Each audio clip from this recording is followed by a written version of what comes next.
Hello, everyone. I'll be doing hello, little talk about fonts for accessibility tonight, and it's kind of a frontal thing, but I'll try to make it fun. I'll introduce myself real quick. I'm Philip. I do communication design and marketing. At the moment, I do have freelance, mainly doing WordPress websites, but I also do marketing at Best Group. And yeah, that's basically what I do. I have a diploma in design and a bachelor in media management. And I have a website, which you can see here. And underneath, that's my Twitter handle. And we'll go, talk about accessible fonts tonight. So what you're going to cover myths, what audience to look for, what the letters look out, how layout is involved, and yeah, we'll see where that will get us. First, I will start with a big myth, and that's that Comic Sans is the most accessible font. And I don't know exactly where that started, but there were people that said, oh, Comic Sans, that's the most accessible font. I've heard that multiple times. And so we have to use this if we don't want to do something accessible. And I have to tell you, that's simply not true. It's the guy that made Comic Sans created this for children, which makes perfect sense, because if you want to do an accessible font, you have to think about your audience. So the audience you're looking for might be children that read a lot of comics. And it was also thought as a font that you can use in comics. Oh, just one thing, if you have any questions or something, please put them in the chat. Penny will be so nice to get all the questions, and in the end we can have the questions combined, or and I can answer them at the end of the talk. So Comic Sans is the most accessible font, yes, for the audience of children that just learned some letters and have read a lot of comics, so they know what the comic letters look like. And that is already a good introduction to the whole thing tonight. What are we doing the fonts for? Of course, we want all people to be able to read the stuff that we provide to them on our website, on our publications, or anything. And as we are all aware today that we need to be sustainable, sustainability says first things first, and the first thing is people. So we have to think that about 10%, 15% of people have some kind of impairment. And so if we want all people to consume our products, we have to think about accessibility. And the problems that arise are usually poor vision or learning disability, that some people are slow to learn. You have aphasia, that's where you can't find words. I'm often very bad with this, especially with names, or dyslexia, which is a learning disability as well, or even low adult literacy, where people can't really read or aren't trained very much or good at reading. But at the end, it's all about readability, so that it's really easy to read for everyone. And And that's actually all people, even when you forgot your glasses. I mean, I'm not the youngest, so you know the old, oh, I have to hold my cell phone a little bit more farther away so I can even read it, or you have the sun on your cell phone, so the contrast isn't good enough. So if you use a really good readable font, then you do something for everyone. This is a font that Daniel Britton invented, so you can realize how it's for someone that has dyslexia, how that would turn out to be. And as you can see, the whole thing breaks up and doesn't get so distinguishable anymore. In my next slide, you will see how that might look for him. Daniel Britton is himself dyslexic, so he created this font so people can see how it is for him to read something. And I'll just give you 10 seconds to try to read this.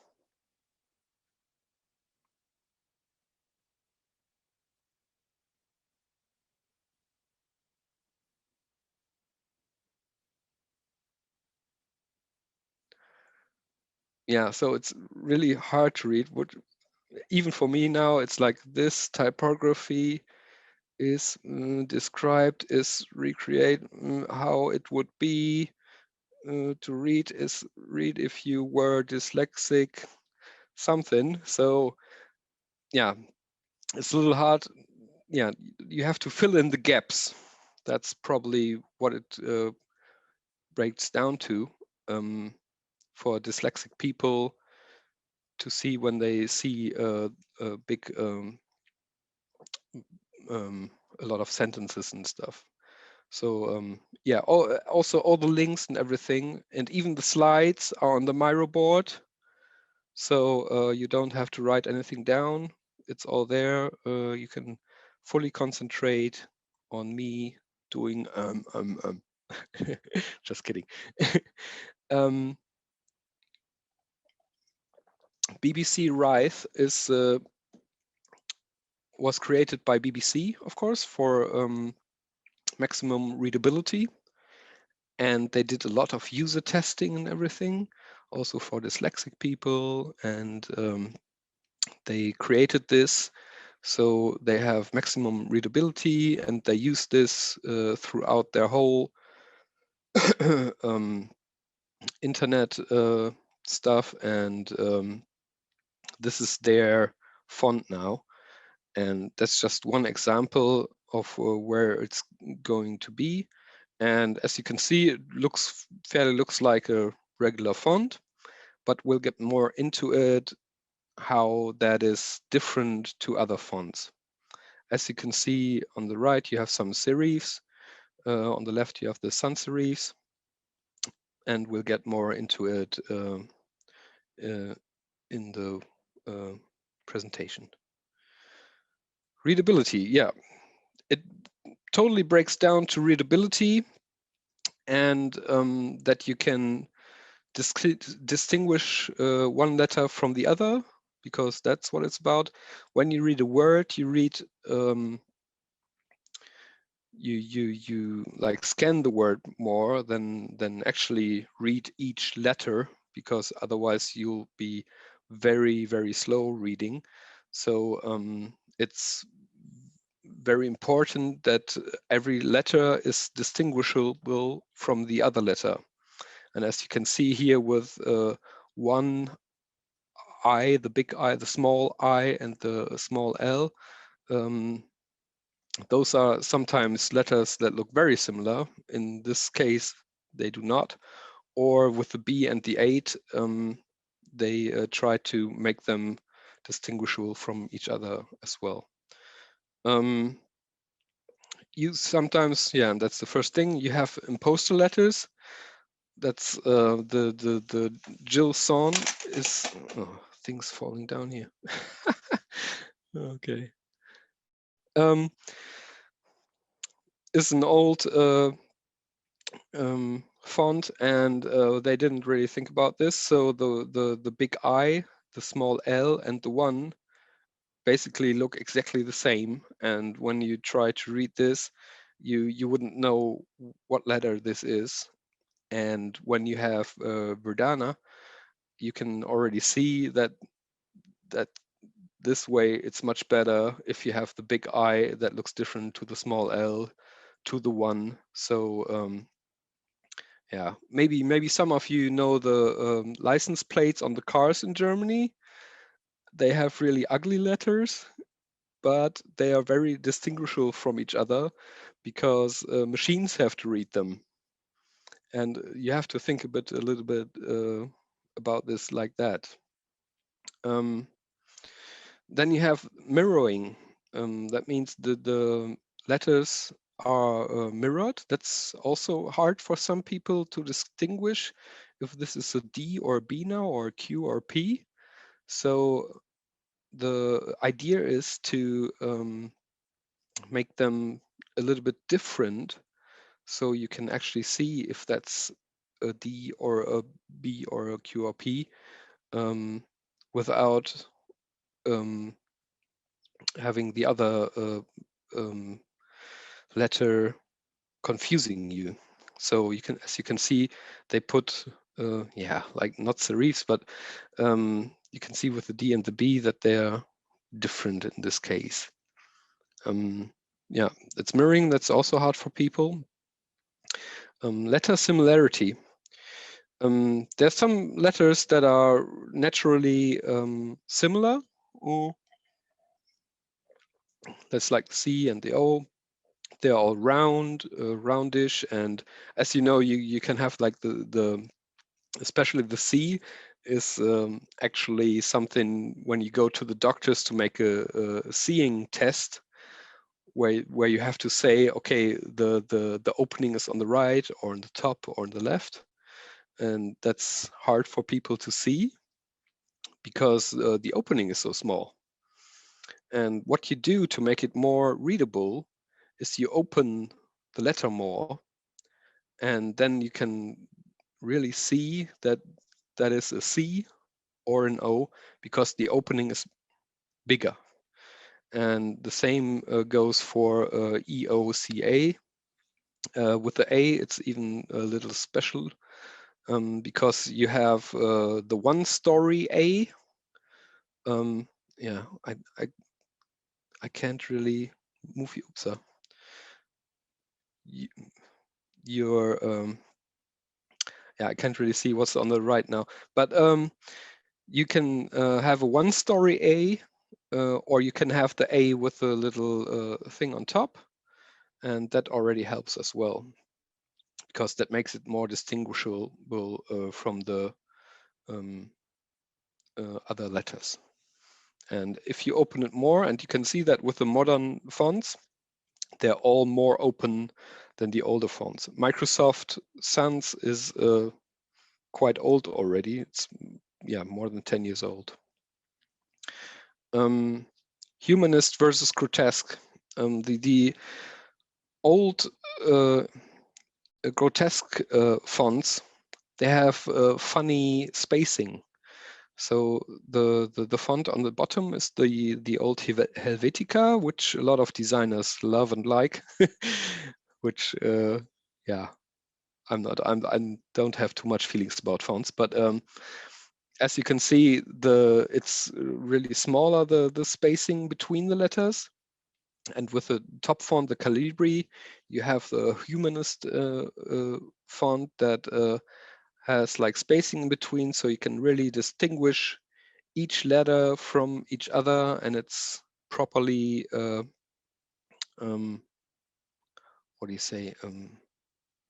Yeah, it's you can distinguish from one to the next letter because you have a nice space in between, which you can really see on this slide as well.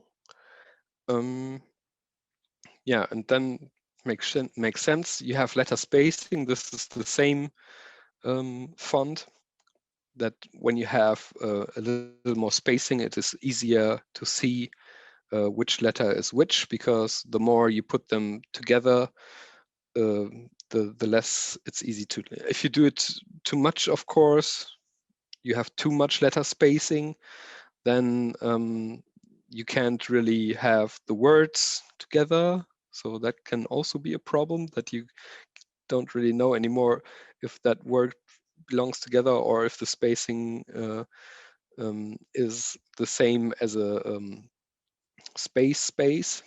So yeah, but you have to think a little bit about that to see if that works for you.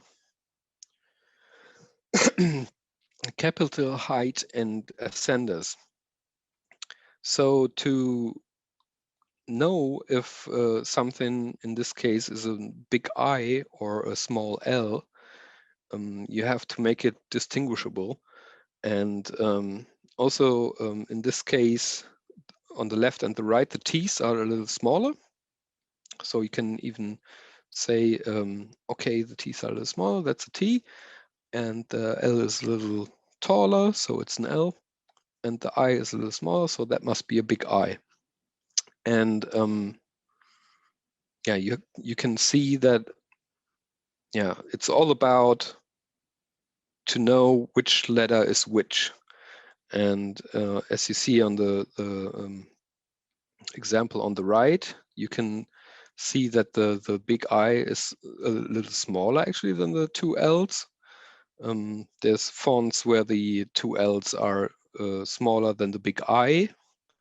And that's all things you can test out and see how that works out for you.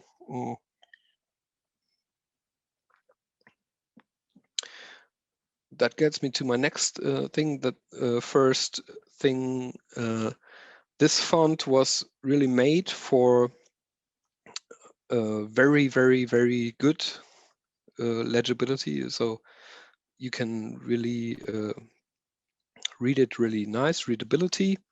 As you can see on the bottom where I wrote down some stuff, when you try to read it, that's easy to read. It doesn't look funny or anything. So for everyone, that would be like, okay, that's a font I could use. It has all the features that I just showed you, and we can use that. And that's actually introduced by the Braille Institute, and they do things for people with seeing impairment. So for people that can see very well, and as you can see on the top, there's like the P and the Q, which is very, very easily distinguishable from each other. And also, when you do passwords, you never know, is it a 0 or is it an O? You can also see that that's very distinguishable from each other. I wouldn't say it's the most beautiful font in the world, but it works, it's free, and it's there for you to use. And yeah, what you also need to know is that when you do headings or something, headings are always big, and there's only like 3, 5, maybe 7 words, and you can totally use a different font for that. So for all your designers, be aware that there's lots of fonts, first, that are very good for readability, and second, if you use something different for your headings, that might be a little problem, but if the headings are always big, so that's easier, and you don't really need to read in a way that flows. So for your copy, you can totally use something readable, and for your headings, please use something you as a designer think would be cool for your company or whatever. As you can see here, they try to make things more distinguishable as well with the slants of the things. I don't know if everybody sees the yellow things here because that's like also an accessibility issue if you have an issue with contrast. But yeah, they try to make it more distinguishable with the slants, and so that you know it's a 9 and not an 8. So yeah, so for the 9, it's not a straight line. It's not a bow, it's a straight line, so you know it's a 9, not an 8. Things like that. So they really try to make this work for people with an seeing impairment. There's fonts that really people say that are made for dyslexic people, like Open Dyslexic. You even have this one in the Kindle app, like when you know Kindle from Amazon, where you can read books as an app, or on your Kindle device that reads books. And this is kind of a thing that people say, okay, you might make it easy for dyslexic people, but even dyslexic people would need to learn this font. Like they know, it's like, okay, I know I'm dyslexic. I need to find a font where what I can work with, and then they had to like install it on all the devices first, and then they can use it, and then but then still they have to learn it. So that's not really a big solution. So whenever you see, yeah, that's like the most accessible font for dyslexic people, yes, maybe, but you leave out a lot of other people. Like for us that are not dyslexic and didn't learn this font, this is very hard to read. And it looks funny as well. It's not like a design solution. So what people say is that whenever people say, oh, we do this very super font for dyslexic people and we use this now, that's usually not the solution, because we always have to think about your audience, and that makes it a little difficult. And now, yeah, now that I've told you all this about how a font should look like, there's this representative from the Swedish Dyslexic Association who said the energy put on fonts is hugely overrated. There are other things that are of much greater importance for our members.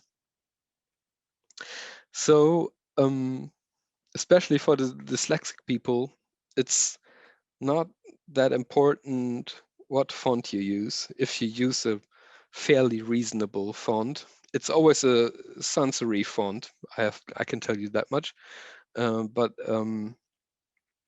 it's not that important.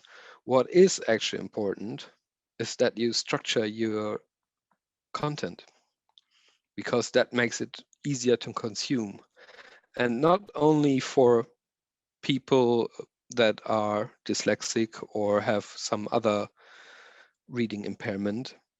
Is when you structure your content, you have headings and subheadings, or put a little photo in between. It's much easier to consume than just letters,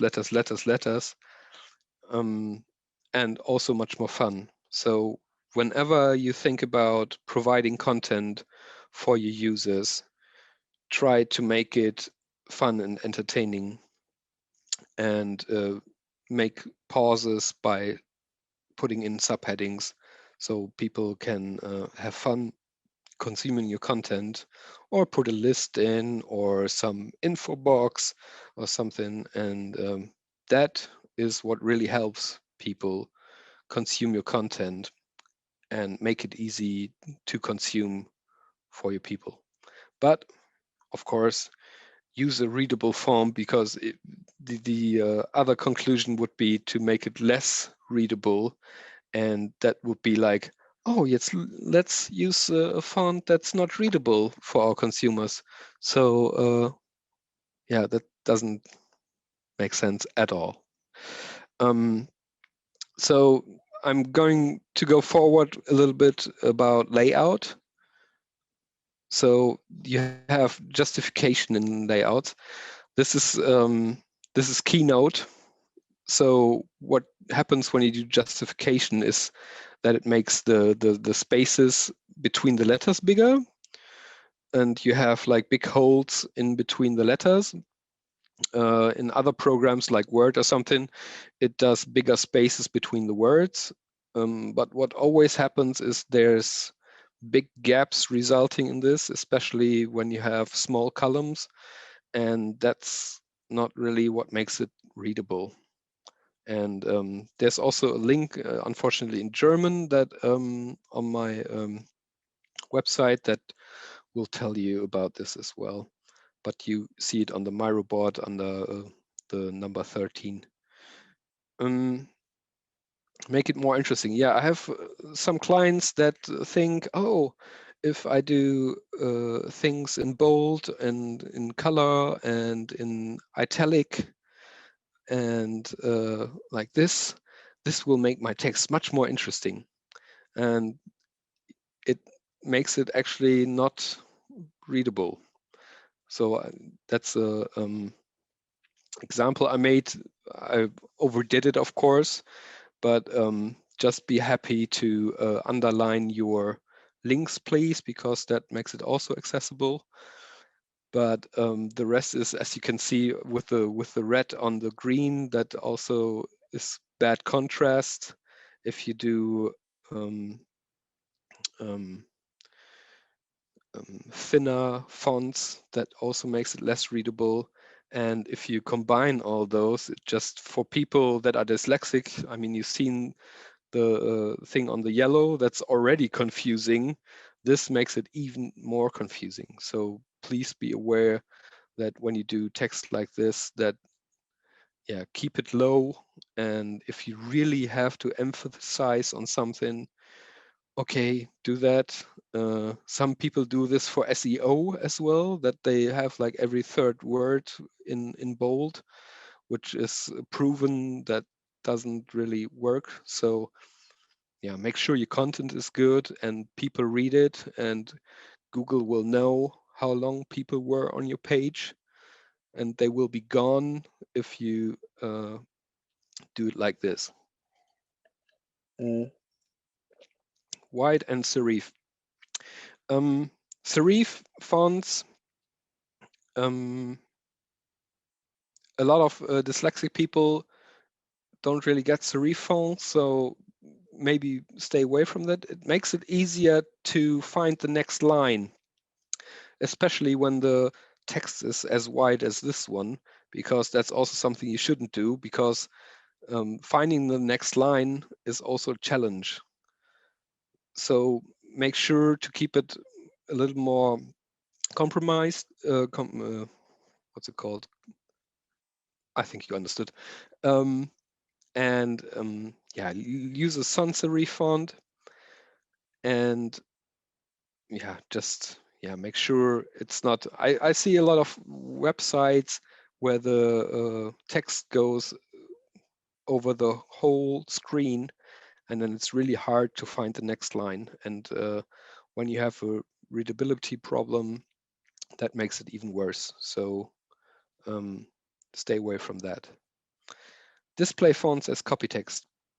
There's display fonts. I mean, when you go on Google Fonts, you can, choose display fonts, sans serif fonts, serif fonts. Don't choose display fonts for copy text, because those are made for being like 2 or 3 words, big letters in displays for advertising or in your store window. Big and bold, maybe for headlines, but never for reading, because it's really hard to read and distinguish, everything we've covered before. And stay away from that. I see a lot of what's the font called? Railway, the railway font.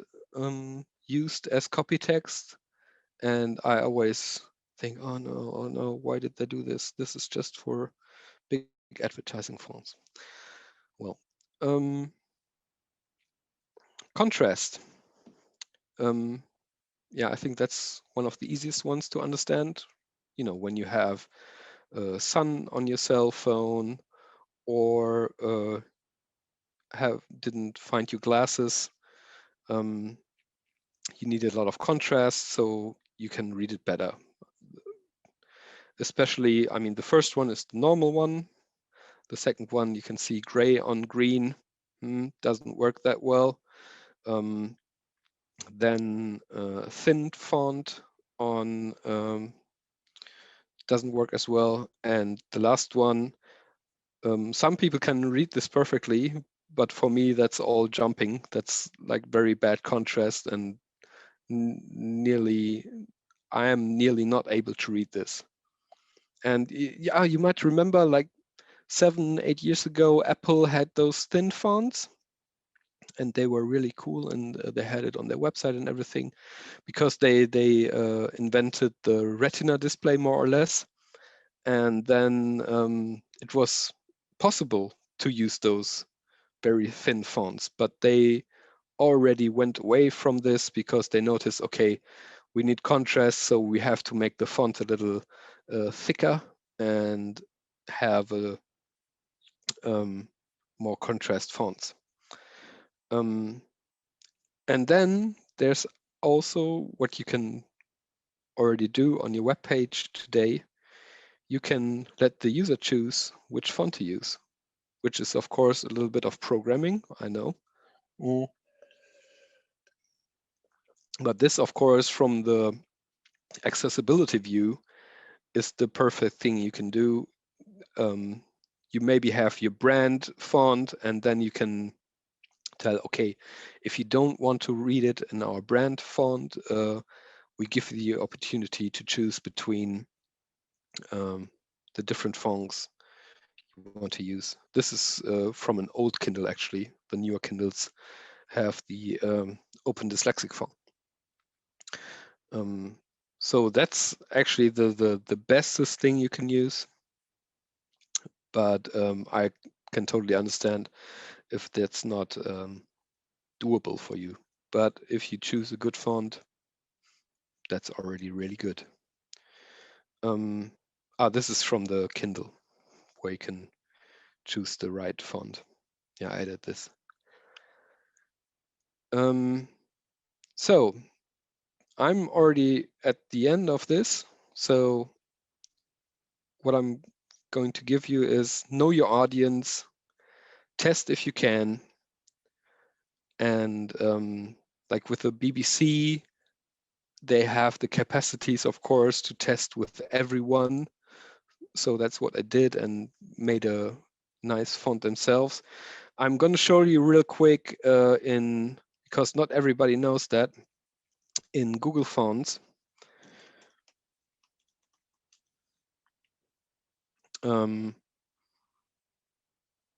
that, wait, you can type something here.